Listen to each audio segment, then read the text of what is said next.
Ya, estoy ready. Segunda cámara. Buenas mi gente, bienvenidos a un nuevo episodio de mi podcast Más allá de la fisioterapia. Gracias por estar aquí, por sentarte conmigo, por aprender. Comenta si tienes alguna duda y sobre todo comenta de qué temas quieres que hablemos. Por supuesto siempre habrá espacio para ustedes, mis queridos seguidores. Buenas mi gente, bienvenidos al podcast donde cuestionamos y razonamos sobre la ciencia y la anatomía humana. Quédate y aprende de la forma más sencilla. Entonces, bienvenidos a un nuevo episodio. Hoy vamos a hablar sobre las fracturas. Miren, vean este merch. Nice, vale. Cómprenme merch. Vamos a hablar sobre las fracturas. Cosas positivas y cosas negativas hay dentro de las fracturas. Las negativas, obviamente, es que te fracturaste, hay dolor, hay inflamación, hay hinchazón. Y las cosas positivas es que uno, si eres un adulto responsable, ya no tienes que ir a trabajar. Todo bien, incapacidad. Si estás en el colegio, no tienes que ir al colegio. Qué chimba, quedarse en la casa jugando Play. Y cuando vas al colegio, si está fracturado un brazo, lo más chévere de todo es cuando tus amiguitos te firman y te hacen dibujo. Nunca está la que te echa los perros a través del yeso y te dice recupérate pronto, corazoncito, XD. Y el artista que te hace un graffiti increíble y dice recuperation. Y todas las buenas intenciones que hay detrás de una fractura. ¿Sí me entiendes? Una firma en un yeso. Además eso es icónico. Y uno debería tener el yeso y cuando se lo quiten ponerlo en un cuadro. ¿Sabes cuántos recuerdos y bacterias hay dentro de un yeso? Lo montas en un cuadro, recuerdo para toda la vida. Me encanta. Idea millonaria para los médicos. Bueno, vamos a hablar de la fractura. ¿Qué es una fractura? Básicamente es la ruptura de un hueso, total o parcialmente. Cuando hablamos de una fractura, hay distintos tipos de fractura, pero cuando hablamos de una fractura que no es total, estamos hablando de una fisura. ¿Sí? Muchas personas han llegado a este término. ¿Será que tengo una fisura? ¿Cuál es el signo principal de una fractura? Que hay inflamación, enrojecimiento, dolor muy puntual. Hay muchas fracturas que son realmente silenciosas y suele suceder que cuando las fracturas son así de silenciosas no hay ninguna sintomatología. Llegan a ese diagnóstico donde hay una fisura. ¿Sí? Hay fracturas que son silenciosas, que no causan ningún tipo de sintomatología por quizá la grasa que está alrededor, quizá la masa muscular que la está absorbiendo y pasan tiempo con una fractura. Y esas son fracturas complicadas. Nos vamos a ir un poco más atrás. Hay ruptura completa, ¿sí? En las fracturas con ruptura completa. ¿Cuáles son las fracturas que existen? Fractura completa. Ya hablamos de esa. Cuando un hueso pierde su continuidad y se rompe en una parte. Hay fractura conminuta, que se da mayormente por impacto y se llama conminutas porque el hueso se rompe y quedan muchos trozos de hueso dentro de esa ruptura. Imagínense ese sonidito hermoso. Hay otra fractura que es fractura oblicua, que es cuando es un corte oblicuo del hueso y esta fractura suele llevar a otro punto, suele llevar a una fractura abierta, que es cuando se rompe la piel y se expone el hueso. Entonces, de estos tipos de fracturas, todas tienen el mismo tratamiento y es la inmovilización a través de un yeso. Y en algunos casos es la cirugía. En algunos casos es un tutor externo. No sé si han visto a las personas que a veces se fracturan y tienen un poco de clavos metidos ahí. Esos clavos se utilizan para que el hueso pueda consolidarse de manera correcta porque a lo mejor una fractura en distintas partes. ¿Sí? Entonces, las cosas positivas ya hablamos. No vas a trabajar, no vas al colegio, todo bien. Y de las cosas negativas también hay que hablar. ¿Cuáles son las cosas negativas? Primero, la pérdida de la masa muscular. Segundo, el hueso, la consolidación va a crear un callo óseo.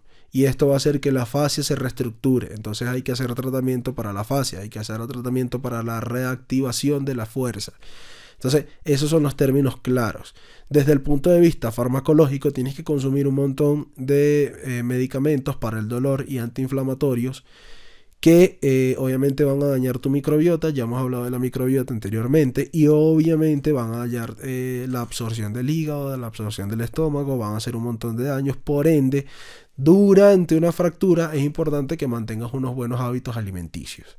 Estos hábitos alimenticios van a hacer que te recuperes mucho más rápido y sobre todo el reposo. Deja el afán. Si eres una persona que hace ejercicio constantemente, deja de preocuparte por si vas a perder masa muscular. La vas a perder, es inevitable, pero es algo que no puedes controlar. Lo que puedes controlar es lo que tienes a la mano. Y sobre todo no cometan el fatal error de quitarse el yeso antes de tiempo. El tiempo de cicatrización de una fractura es de 21 días aproximadamente. Es lo etiológico, aunque hay fracturas que tardan muchísimo más. Háganle caso al médico, por favor. Si el yeso tiene que durar 15 días, si el yeso tiene que durar 21 días, si el yeso tiene que durar 3 meses, es el tiempo que vas a necesitar para recuperarte. Porque luego de eso, si no hay un suficiente depósito de osteofitos, es decir, los osteofitos son una especie de células o una especie de trabajadores que van a depositarse dentro de la fractura para crear hueso. Esos son los osteofitos, ¿sí? Entonces, si no hay un suficiente cúmulo de osteofitos para la cicatrización y la creación del callo óseo, tu hueso va a quedar débil y lo más probable es que se vuelva a fracturar. La cicatrización no es la misma. Entonces, ¿cuándo se puede complicar una fractura? Cuando no hacen inmovilización, los dos extremos del hueso no se unen. Al no unirse, nuestro cerebro, nuestro cuerpo, nuestro sistema es demasiado inteligente y va a desecharlo. Entonces, ¿qué va a hacer? Una necrosis. ¿Qué es la necrosis? La muerte del tejido. Entonces va a ir haciendo que ese tejido vaya muriendo hasta que llegue el punto donde no puede haber consolidación ósea. O que te quites el yeso antes de tiempo, no se hace un buen callo óseo y empieza un proceso degenerativo donde se puede diagnosticar más adelante como una osteopenia o osteoporosis. Pilas con eso, para pensar. Pero hay otro factor importante.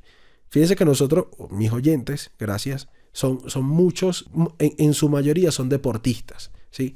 Y cuando son deportistas ocurre algo, y es algo de lo que he hablado mucho, el sobreentrenamiento. Pilas con eso. Nuestro cuerpo, nuestros músculos funcionan como unos tractores, se puede decir, o como unas guayas de tracción. Al ser unas guayas de tracción, el que más va a sufrir es el hueso, porque es el hueso de donde se van a anclar, el periósteo donde se van a anclar.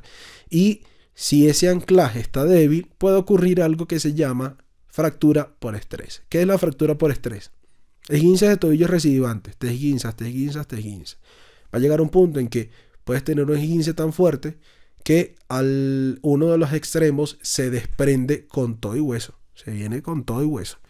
O puede ser que tienes un bíceps muy fatigado, no estás teniendo el tiempo correcto de descanso, no estás teniendo una buena periodización del ejercicio y el bíceps no aguanta más, no soporta más, el tendón no soporta más y se rompe el tendón, pero se rompe y se viene con hueso. Eso se llama fractura por estrés.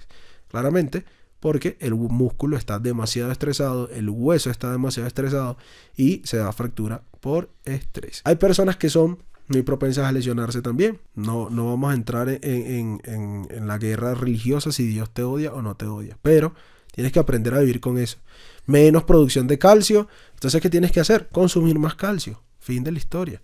Que el calcio tenga o no tenga relevancia científica, lo tienes que llevar a la medicina y asesorarte con una persona que sepa del tema y pueda asesorarte cuánto calcio vas a consumir, cuáles son tus hábitos que te van a hacer lesionarte menos, cómo aumentar masa muscular si tienes una menor producción de calcio. Y tienes que tener buenos hábitos, sencillamente eso. No quejarte, no preocuparte, sino ocuparte del problema que estás teniendo. Y cuando nos vamos aún más allá, los niños también se fracturan. Pero en los niños, te vamos a poner el ejemplo, la fractura en los niños se llama fractura de tallo verde. ¿Por qué? Porque no hay ruptura de este hueso. ¿Qué pasa? Se llama fractura de tallo verde porque si ustedes agarran una planta y el tallo está verdecito, es muy difícil romperlo. Lo que trata de ocurrir y ustedes tratan de romper el tallo verde, no se rompe. Más bien bota como mucha agua porque está muy nutrido, se deshilacha, pero es muy difícil romperlo. E incluso es muy difícil romper una mata cuando está realmente frondosa y verde. Esto es lo que sucede con los niños. Como los huesecillos están en tanta formación, hay una descarga hormonal increíble, hay una descarga de osteofitos increíble, los huesos son muy blandos también por el crecimiento excesivo, se viene la fractura de tallo verde, pero hay una inmovilización, pero hay una sanación mucho más rápida. Entonces, pilas con eso. Ya sabemos de fractura. Pero, ¿sabes qué evita la fractura? Suscribirte. Todo bien. Y de verdad tienen que suscribirse. Los invito, así. Sí, los invito. Suscribirse. Y compartan conmigo. Y luego compran el merch. Y luego, listo. Entonces, gracias por llegar a este punto. Gracias por consumir este nuevo episodio de Fracturas. Compártelo con tu amigo que se fractura demasiado o compártelo con ese que no descansa en los entrenamientos y se puede fracturar. Recuerda suscribirte. No estamos en YouTube, estamos en Spotify. Recuerda suscribirte. Sobre todo, recuerda compartir y recuerda comentar. Recuerda todas esas cosas que son gratis y además en cualquiera de las dos plataformas hay episodios totalmente gratis. No tienes que pagar. Eso es